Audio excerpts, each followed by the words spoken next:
Hi there, and welcome to Naturally Recovering Autism. I am your host, Karen Thomas, and I want to thank you so much for being here and being a proactive parent and getting the resources that you need to let your child live their most fulfilling and independent life possible.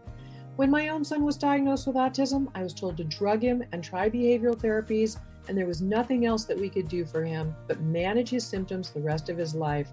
But I didn't want to do that. Fortunately, my background in craniosacral therapy of now 30 years let me know that the brain can and does heal, but I didn't know that much about autism. What I did know is that I didn't want to just mask the symptoms with dangerous drugs. I wanted to find the causes and work with them naturally. And fast forward, it took me a decade and a lot of time and effort, but today my son is no longer diagnosable with autism after being told it could not happen. So I'm here to share with you valuable resources to save you the time and some of the expense that I had to spend to figure it out, and to help you let your child lead to their best results possible. Every child's level of recovery is different, but we know that children who couldn't sleep through the night are sleeping now through the night and happily. Their immune systems are now strong where they were once sick all the time. Children who were nonverbal and their parents were told they could never speak are now speaking. Children who were getting D's and F's in school are getting A's and B's. And those that were so anxious all the time and couldn't sit still and were uncomfortable in their own bodies are now calm and happy and relaxed. And they're leading fulfilling and independent lives with friends. This is what we want for our kids. So I'm here to share the resources with you so that you can get the best results for your child, the best possible. And you can start that right now with my free download of the top 7 foods to eliminate beginning today, of the top foods that are the most inflammatory and toxic that are contributing to those physical and behavioral symptoms of autism that your child is having. They're making his life uncomfortable. So you can get that right now at naturallyrecoveringautism.com/7 foods. And feel free to share that with anybody you know who would be interested. And I will also link to it in today's show notes. There's, of course, a lot more than diet, but this is something you could start doing today that will begin to reduce those symptoms. And I'm happy to share everything I can with you. So right now, let's dive into today's episode. It is really important to know about the foods you eat and how they interact with your body. Some create more sugar in the system than others naturally, and that affects what is called the glycemic index, which is the topic of today's episode. So the importance of knowing the glycemic index of your food choices is a preventative measure in your child's health and their behaviors. This will also help to prevent obesity and diabetes, along with keeping their gut flora in a much better balance, because again, those foods are affecting the gut flora, any candida or yeast overgrowth that craves sugar, and the sugar that's made from those processed carbohydrates they might be eating. So we all want to be aware of these foods. So I'm going to go into this a little bit today. The glycemic index, or the GI as it's also called, is a way to measure the physiological effect that various foods have on blood glucose levels. And knowing this can help you control those hunger and energy fluctuations that you get during the day by eating better choices. This becomes very easy in a short period of time to learn. Really, once you begin to learn what foods are high and which are low on the glycemic index, it starts to all fall into kind of a common sense category. And based on scientific data, foods have been tested to show their effect on blood glucose levels. Foods with a low GI will have less of an effect on blood sugar than foods with a high GI. The foods we eat have a direct impact on how quickly our bodies are able to digest them. And then slower digestion gives your body a chance to actually regulate the release of insulin better. I like to give the example of eating things like protein, a quality protein source. Say you're going to have some organic chicken, and if you eat some of that with a little bit of organic extra virgin olive oil or a little bit of coconut oil, one of the good oils, it slows that process down. And you may have heard one of my recent episodes as well on how to combine foods where, if say you're going to have a little piece of chocolate, hopefully it's the high antioxidant good one, right? But If you're going to have a piece of chocolate and you have a couple of almonds with it, that helps to counteract the insulin release in the system as well. There are a lot of inexpensive pocket-sized books that are sold on the glycemic index in stores, online. You can get them everywhere. So you can start to look up categories and different foods and know where they lie on the glycemic index to start educating yourself further. In today's show notes, I'm going to give quite an extensive list of high glycemic index foods and low glycemic index ones. I'll mention a few here, but no, in the show notes, there will be more available for you to read as well. It's really worthwhile to pick up one of these books and again, learn how these different foods that you're feeding yourself and your child will really affect their blood sugar levels. If we look around at the childhood epidemic of obesity and diabetes, it's easy to see how it can be prevented by better food choices. And some foods and their glycemic index content are listed below here again in the show notes. So I'll give those to you. But know that foods with a high GI break down really rapidly. Therefore, they release glucose into the bloodstream really quickly. And this causes a rapid release of insulin, which starts to weaken the body's ability to balance blood sugar levels. So it actually weakens it further over time.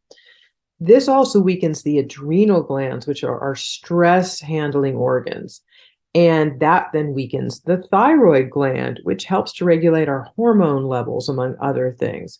All of these things can contribute again to diabetes and obesity, hypoglycemic issues. So foods, again, with low GI will break down more slowly, releasing glucose in the bloodstream more gradually. Lower glycemic index foods will keep you feeling full longer.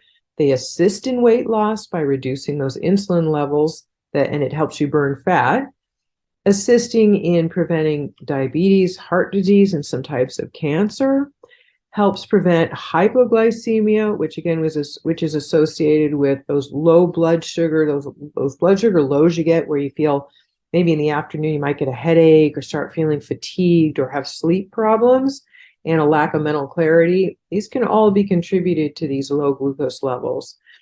I did one episode that I'll link to in the show notes, which is hypoglycemia induced by candida, because when we have candida or yeast overgrowth in the gut, they are eating up the glucose in the body, which they take all the sugar of the body that they can. That's why your child and yourself might be craving sugars as well.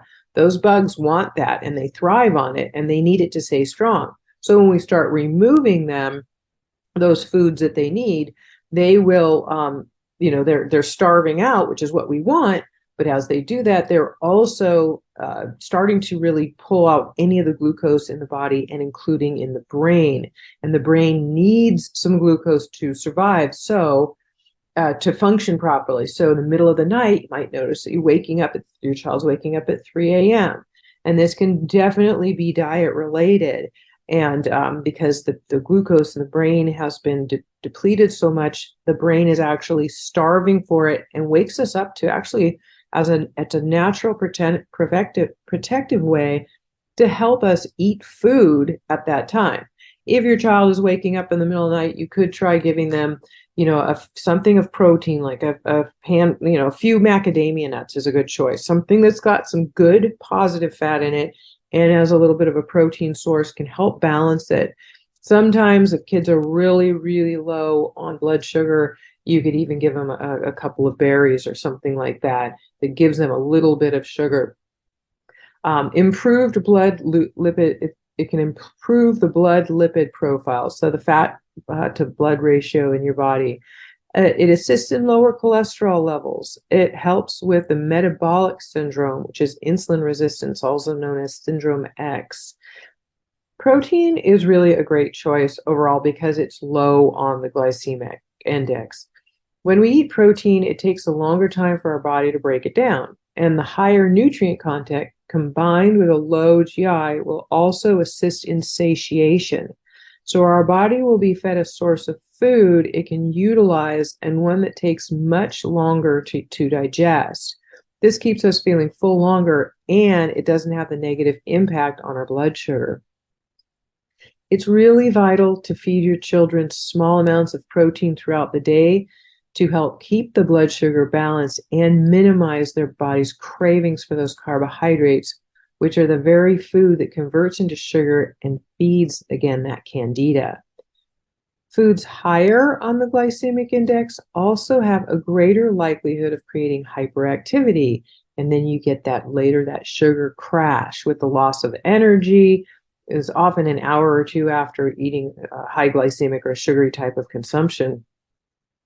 Just as it's been found that like a recovering alcoholic, their blood sugar levels are actually off. If they eat foods lower on the glycemic index and they keep their blood sugar level, then their craving for alcohol is greatly diminished and they will have a greater chance of recovery or retaining recovery. So remember to eat protein first. And when combining a high GI food and a low GI food together, be sure to eat the lower GI food first. For example, if you were eating chocolate, it would be better to eat chocolate with almonds so that the protein in the almonds would help slow down the rapid digestion of the sugars in the chocolate. Apply this rule to anything such as fruit or high carbohydrate or high GI type of foods. So eating some almonds or celery with almond butter on it at any time of day will help keep blood sugar more balanced.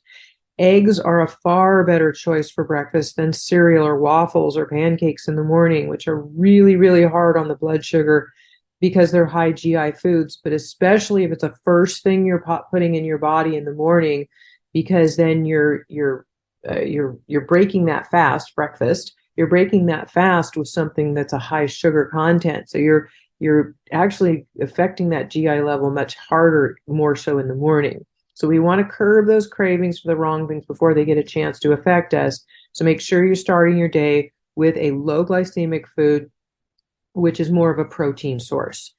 The glycemic index is based on a 0 as the lowest and 100 as the high rating. So look for foods with the lowest numbers on the glycemic index rating. Artificial sweeteners, for example, also with aspartame should never be used. They're toxic to the brain and they still do affect the glycemic index.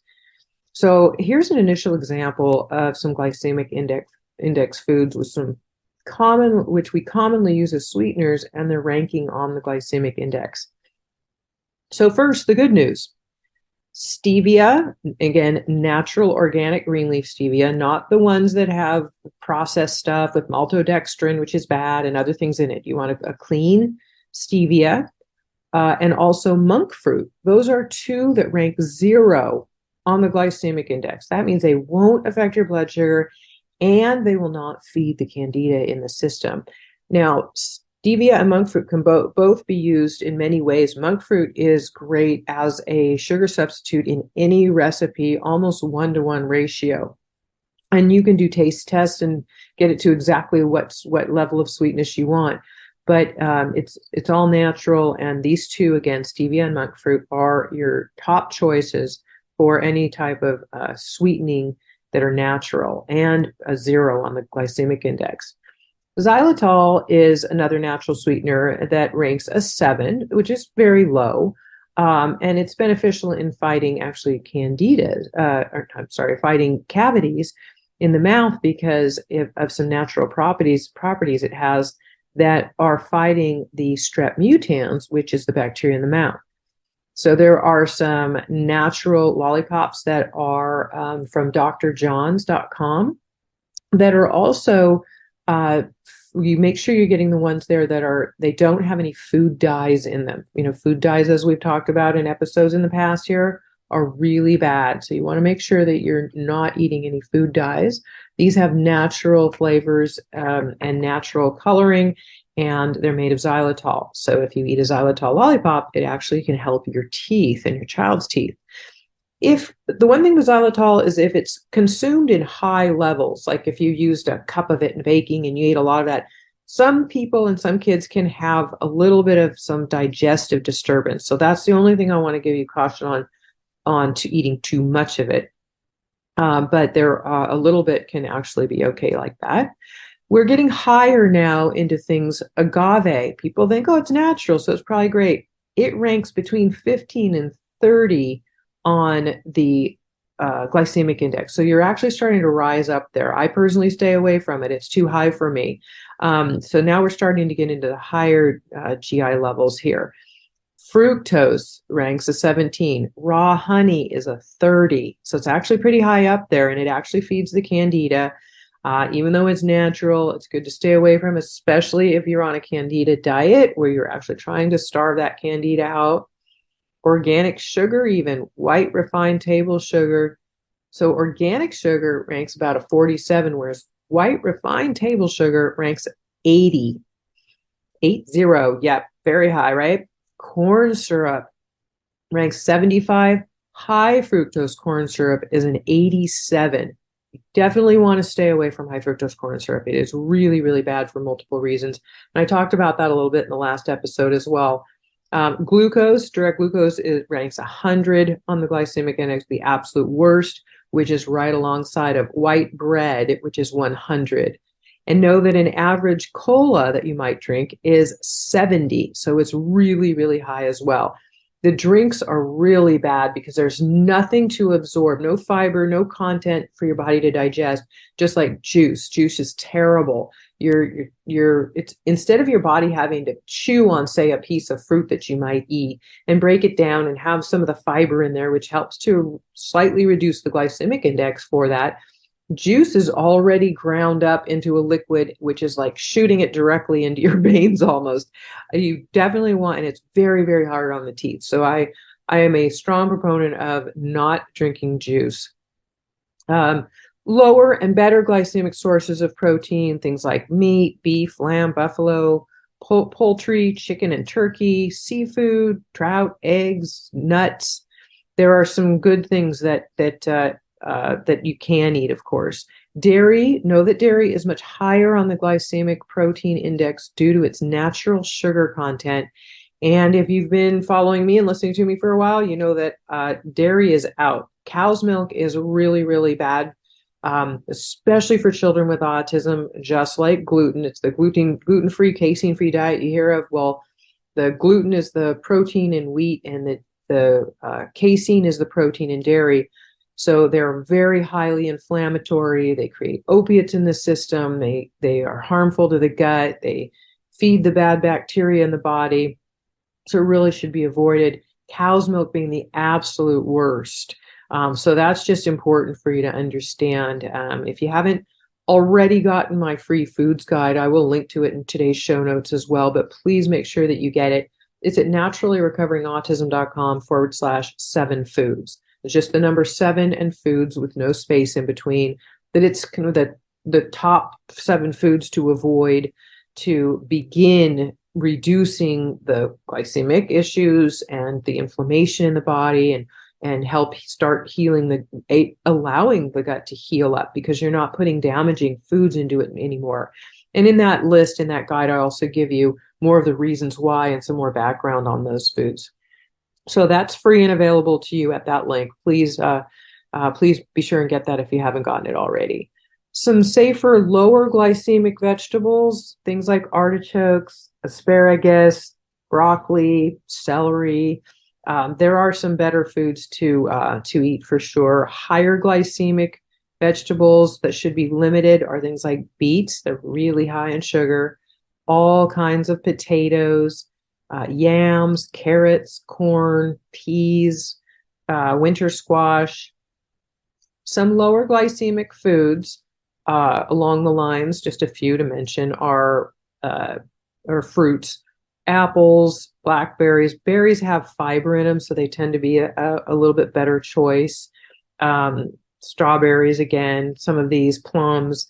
But you really want to be cautious eating too much fruit, because especially, again, if you're back on that candida diet, you don't want to be overdoing it and feeding the candida in the gut. As I mentioned, berries are usually a better choice because they are lower on the glycemic fruit index due to their high fiber content. That fiber really helps to slow down the digestive process, which is actually a good thing, allow the nutrients from the food to absorb, have more chance of absorption because it's staying in the system longer before it gets to the bloodstream.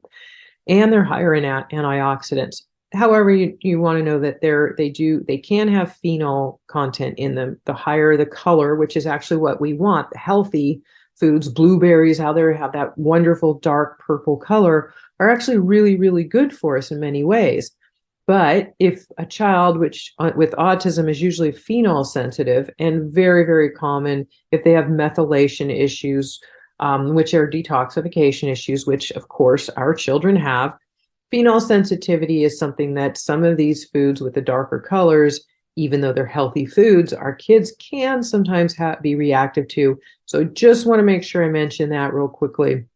So you want to look for, any types of increased behavioral issues, by fatigue or even hyperactivity, and as well as some maybe physical signs, be like an allergic type reaction, like they might get a skin rash or something along those lines. So just be aware when you feed your child something, especially if it's something new or even something you've been giving them for a while, and you notice that their behavior changes after they eat that food, it's very possible that they're having some type of an allergic reaction to that food. This is really, really big with the histamine issues. And I've talked about that in the past. It's something that should really, really be noted. Can really affect sleep, can cause anxiety, and so many other things. Again, higher glycemic fruits, bananas, grapes, honeydew melon, oranges, pineapple, papaya, raisins, dried fruit, you should definitely stay away from. They're moldy.